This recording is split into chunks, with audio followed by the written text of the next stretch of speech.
Hello, everyone, and thanks for joining me. I'm Andrew Shulkin of Andigo, and today I'll be chatting with Will Hunt of In.Security. I'll let you fill in how that's actually said, Will. We'll be talking about security, specifically about passwords and their impact on safe and security and how to secure your data and your network as well. Before we dive in, Will, welcome. And would you take a moment to introduce yourself with a little more detail about your work and the kind of businesses you help and how you help them? Sure. Thanks very much for having me today, Andrew. Yes. So I'm Will. I'm the co-founder of In.Security, very correctly said, although I do see a number of people who just refer to it as Insecurity. And to be honest with you, it's easier to say, and I very rarely correct these days. In.Security has been around since 2018. I myself have been in cybersecurity for over a decade now, and we predominantly help our customers and clients identify, assess, and mitigate risk by providing a suite of technical cybersecurity services and training, both in defensive and offensive security training and cybersecurity awareness training, which of course I feel is very, very important these days anyway. Yeah, that's how we help our clients. Yeah, excellent, great. Thanks so much. Any particular industries that you help in particular, or? So we're pretty industry agnostic, actually. I think that's really because in the world we're living in, I mean, everyone's got something to protect nowadays, and everyone has some kind of level of involvement in IT. So we do work a lot with the financial industry, the legal sector. We do a lot of work in retail as well, but we have worked with manufacturing and other areas as well. Everyone's got a different threat they're trying to address and a different level of risk. So we can kind of help everyone. Excellent, that's great. So by way of background, the idea for this conversation came out of a question that I asked Will about one of my pet peeves, and that is this sneaking suspicion that I had that all of these systems that force us to add one uppercase letter, one lowercase letter, a number, a special character, all that jazz, really was making us all a little nuts and doing it for no good reason. That it would be a lot smarter if people just made really long passwords.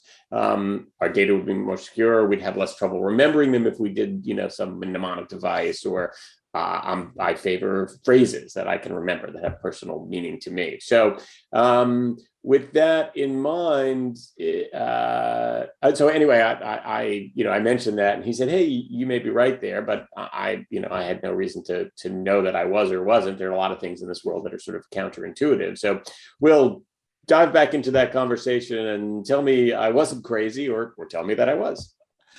You were not crazy. It's very good advice, and doesn't matter sort of where you heard it or how you came to know about it. It's very, very good advice. And without going too much into any sort of detail at this stage, I think the overarching importance of making sure our passwords are very, very long rather than complex is certainly one that we're now looking to encourage. And this is following some guidance that was reissued from the National Institute of Standards and Technology, NIST, back in 2017, where they themselves promoted longer passwords, making sure that our passwords are longer and not necessarily more complex. Going on to the conversation, going back to the conversation we had previously, I mentioned briefly that for a long, long time, especially in industry, in our predominantly Windows networks where we log onto our laptops each day, we've been kind of conditioned into making sure we add special characters, for example, making sure we're really ticking off that complexity box. But the speed at which compromised passwords, or scrambled passwords, should I say, can be attacked nowadays to derive that clear text password, that clear text secret is so phenomenally quick that complex passwords aren't necessarily, and really aren't that stronger. It only becomes stronger overall when you start adding those important sort of characters to build up the length of your password. So it's very, very important these days. And yeah, I mean, there's many places we could go from here, but length over complexity is one of the main things that we should be looking at doing these days. And do you have a recommendation for length? How long should you make it at a minimum? Okay, well, this is in some people view this as a how long is a piece of string question. We like to recommend to our clients ideally a minimum length of 16, but more is always better. Occasionally, you do, depending on the environment you're sort of looking to recommend this. There are sometimes arguments you receive about usability issues and things like that. But generally, the longer the better. We've all been working in environments generally where the minimum password length has been 8 for a very, very long time now, and 8 just is not long enough at all. In fact, 8 is kind of like a break point or a choke point in terms of being able to attack passwords. Because if your password's 8 characters or less, the speed it takes to guess all the possible passwords of an 8-character password is so quick that we're talking within a few hours on sort of fast computers that can do this. You can guess every possible combination, and it doesn't matter if all of your characters were symbols or if they were a mixture of letters and numbers and uppercase and lowercase and symbols, etc., etc. So with that in mind, it really doesn't matter as much if you're using complexity if you've had a short password. So 8 is I mean, 8, in my opinion, should have been kind of pushed away and abolished a long time ago. But yes, I like to recommend 16. I know a number of places who look to recommend using 12. I don't think there's a magic number, but the overarching kind of having an underlying cultural approach really of the longer the better, the more characters the better that you can really work within in your environment, I would fully endorse and promote it. All right, excellent. So I won't give away what I, sort of how I come up with my passwords. So, but using, the same idea of a phrase, like if I was into gardening, I could say red roses are my favorite flower, use that as my password. And having just used my fingers, that's 27 characters or 32 if we include spaces between the words. That would seem to be a whole lot more secure than infinitely more secure.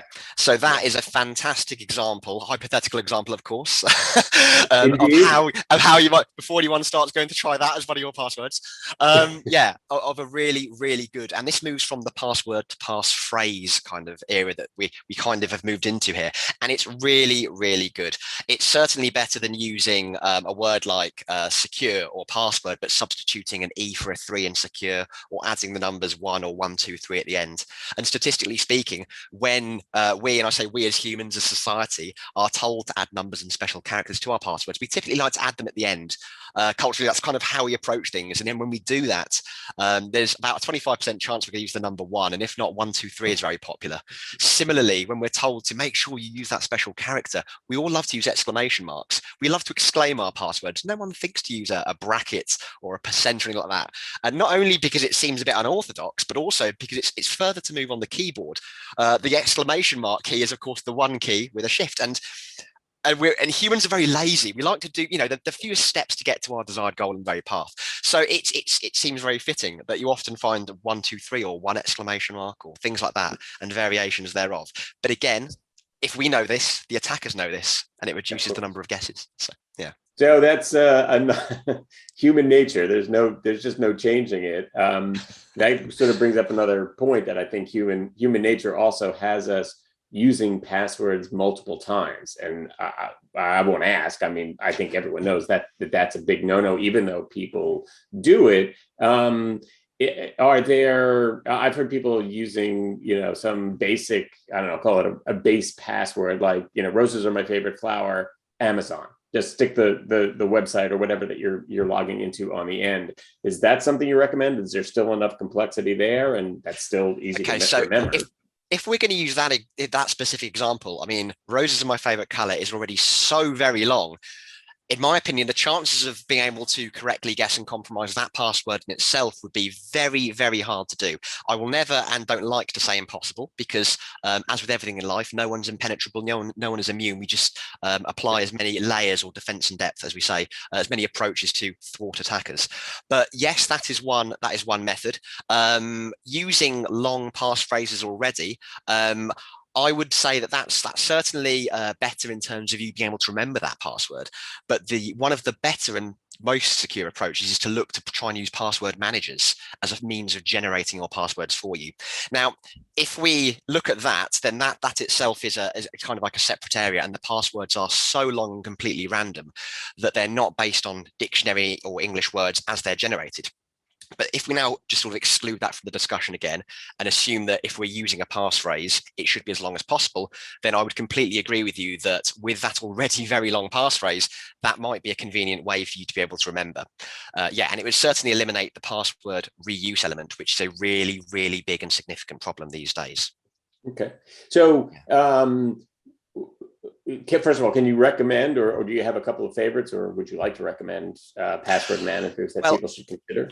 There are a few I can name. I don't necessarily endorse anything. I'm relatively vendor agnostic, but some of the more popular ones that you will find online are ones like 1Password. That's the number one, followed by the word password. LastPass is very popular. There's one called Dashlane that's very popular. And I mean, a quick Google will bring up lots and lots of alternatives and variants that are all, relatively speaking, quite similar in what they're designed to do. Now, that's not to say that password managers don't have problems. Recently, you'll see in the news, I think it was a Kaspersky password manager had some vulnerabilities which were highlighted, and password management companies, or password manager vendors, should I say, are themselves naturally going to be a target of attack, because their sole existence is to store people's keys to the kingdom, to store our lives, really, that we locked away in our digital world. So they are naturally going to be a target. Would I say that, you know, these companies are never attacked or never compromised? No, of course I wouldn't say that.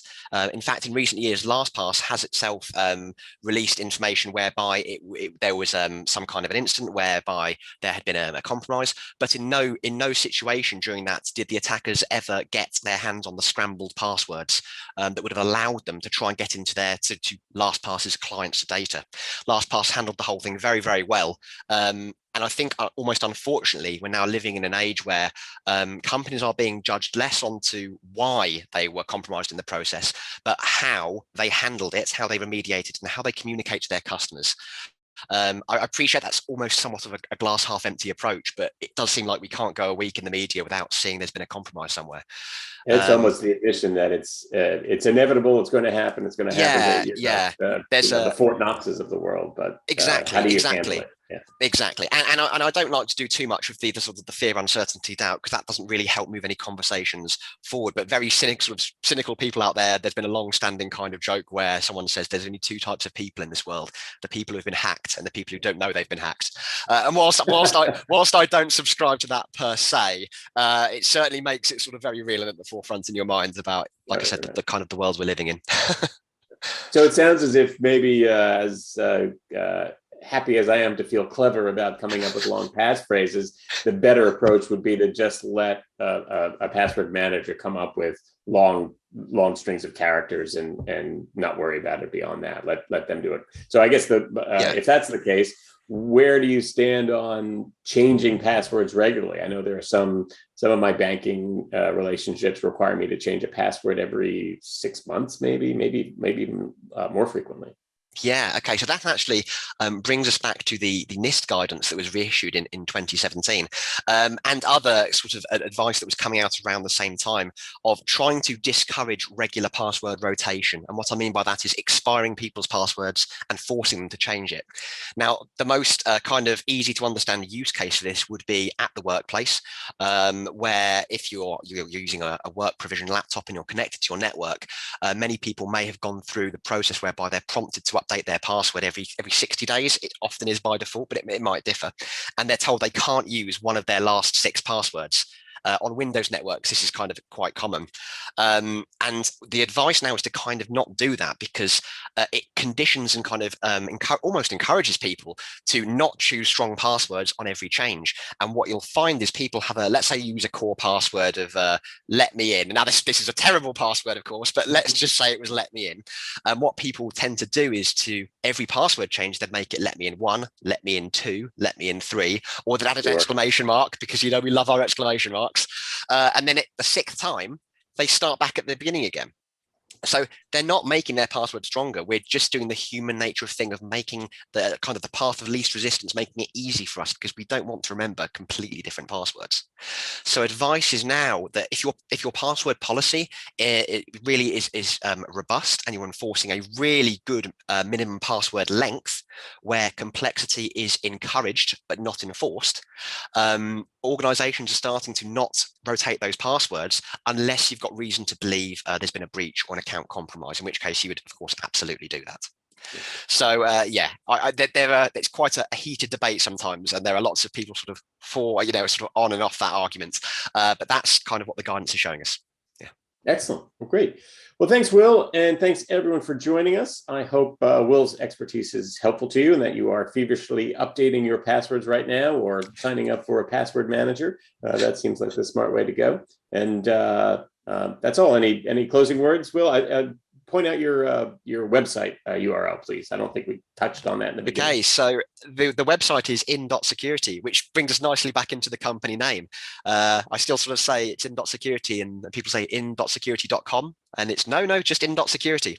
So if you go to https://in.security, that's where you can find us. Yeah, and if anyone's interested in looking to protect their websites, their networks, then or of course are looking for some password assessments, we do these too. Please do get in touch. Aside from that, I just want to thank you very much, Andrew, for inviting me on. And yeah, hopefully we can help make the world stronger, one password at a time.